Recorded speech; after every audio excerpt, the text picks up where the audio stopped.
বেহানা। এবার দেগঙ্গার সমবায় ব্যাংকে এটি কেন্দ্রীয় বাহিনীকে সঙ্গে নিয়েই অভিযান। জিয়াউল রয়েছে আমাদের সঙ্গে টেলিফোন লাইনে। প্রতিনিধি জিয়াউল, কখন পৌঁছলেন ইডি আধিকারিকেরা, কোন কোন বিষয় তারা খতিয়ে দেখছেন?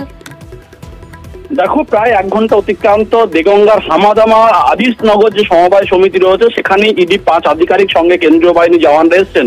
মূলত যে রেশন দুর্নীতি, জ্যোতিপ্রিয় মল্লিক, প্রাক্তন খাদ্যমন্ত্রী জ্যোতিপ্রিয় মল্লিকের ঘনিষ্ঠ আলিফ নূর এবং আনিসুর রহমান দেগঙ্গার 2 চাল ব্যবসায়ী প্রায় মাসখানিক আগেই গ্রেপ্তার হয়। ইডি আধিকারিকরা তাকে গ্রেপ্তার করে।